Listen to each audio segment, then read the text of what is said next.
ರಾಜಕಾರಣಿಗಳ ಜೊತೆ ಇಂಟರಾಕ್ಷನ್ ಯಾವಾಗ ಶುರುವಾಯಿತು? ಅಂದರೆ ರಾಮಕೃಷ್ಣ ಹೆಗಡೆ ಅವರು ಸೇರಿದಂತೆ ಬಹಳಷ್ಟು ಜನರನ್ನು ನೀವು ಹತ್ತಿರದಿಂದ ನೋಡಿದ್ದೀರಿ, ಅವರ ರಾಜಕೀಯ ಜೀವನ ನೋಡಿದ್ದೀರಿ, ಕೆಲವೊಂದು ಬೆಳವಣಿಗೆಗಳನ್ನು ನೋಡಿದ್ದೀರಿ, ರಾಜ್ಯದಲ್ಲಾದಂತಹ ಪೊಲಿಟಿಕಲ್ ಬೆಳವಣಿಗೆಗಳನ್ನು ನೀವು ನೋಡಿದ್ದೀರಿ. ಇಂಟರಾಕ್ಷನ್ಸ್ ಯಾವಾಗ ಶುರುವಾಯಿತು? I had a relationship with Ramakrishna Hegde. ಹೌದು, ಬಹಳ. So when I started my relationship with him, ನನಗೆ ಸುಮಾರು 25-26 ವರ್ಷ ಅಷ್ಟೇ. How it start? I was just out of college. Okay. I was just out of college. And the master's degree. I had just finished, and he had seen me dance. And I believe he had seen me dance. He was chief minister. And he saw me on the national program of dance in Delhi. ದೆಹಲಿಯಲ್ಲಿ. So ಆವಾಗ ಅವರು ಅವ್ರ ಆಫೀಸ್ಗೆ ನಾನು contact ಮಾಡೋಕ್ಕೆ ಹೇಳಿದ್ರು. ಯಾರು ಇವರು, ಕರ್ನಾಟಕದ ಬೆಂಗಳೂರಿನ ಹುಡುಗಿ, ಇಲ್ಲಿ ನ್ಯಾಷನಲ್ ಲೆವೆಲಲ್ಲಿ ಪರ್ಫಾರ್ಮೆನ್ಸ್ ಬರ್ತಾ ಇದೆ, ನಾನು ಯಾರಿದು, ನನಗೆ ಯಾಕೆ ಗೊತ್ತಿಲ್ಲ ಅವರು ಅಂತ. So then he called me home and he's to Hegde ಅವರು ಕಲಾವಿದರನ್ನ ಹಾಗೂ ಕ್ರಿಕೆಟರ್ಸ್ನ, ಜರ್ನಲಿಸ್ಟ್ಸ್ನ, ಸಿನಿಮಾ ಅವ್ರನ್ನ ಎಲ್ಲರನ್ನೂ ಮನೆಗೆ ಊಟಕ್ಕೆ ಕರಿತಾ ಇರ್ತಾಯಿದ್ರು, like a party, like a dinner party.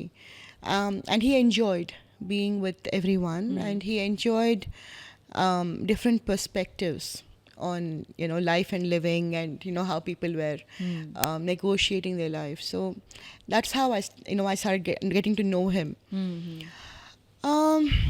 So anyway, our relationship ಬೆಳೆದಾಗ I had moved to Delhi.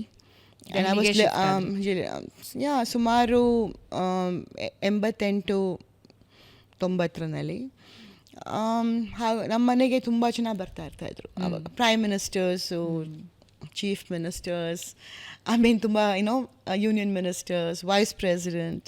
So ಅವರೆಲ್ಲ ಮನೆಗೆ ಬಂದಾಗ ಚರ್ಚೆ ಆಗೇ ಆಗ್ತಾಯಿತ್ತಲ್ಲ ಮನೆಯಲ್ಲಿ. ಸೊ ದ್ಯಾಟ್ಸ್ ಹೌ ನನಗೆ ಪಾಲಿಟಿಕ್ಸ್ ಬಗ್ಗೆ ಆಸಕ್ತಿ, ಪಾಲಿಟಿಕ್ಸ್ ಗೊತ್ತಿರೋದು, ಬಗ್ಗೆ ಗೊತ್ತಾಗಿದ್ದು ಏನು ಅಂತ, ಪಾಲಿಟಿಕ್ಸ್ ಅಂದರೆ ಏನು, ರಾಜಕೀಯ ಅಂದರೆ ಏನು ಅಂತ ಅರ್ಥ ಆಗಿದ್ದು ಆವಾಗಲೇ ನನಗೆ. And I had the balcony seat in all these discussions. So I saw the changing political landscape, up front, up close. And I think it was, exciting and, invigorating actually. And ಬಹಳ ದೊಡ್ಡ ವ್ಯಕ್ತಿಗಳನ್ನ meet ಮಾಡಿದೆ ಹಾಗೆ ಹೆಗ್ಡೆ ಅವ್ರ ಮೂಲಕ. And meet ಮಾಡಿದೆ ಅಂತಂದರೆ ನನಗೇನು, ನಂದು ಪರ್ಸ್ನಲ್ ಯೂಸ್ಗೆ ಅವ್ರನ್ನ ಅವ್ರ ಇನ್ಫ್ಲೂಯೆನ್ಸ್ ಬೇಕು ಹಾಗೆಲ್ಲ ಏನೂ ಇರಲಿಲ್ಲ ನನಗೆ. I was just interested in the debate and discussion of what was happening and what was going on in the political arena. So in that, so I had like they say, a ringside view of politics.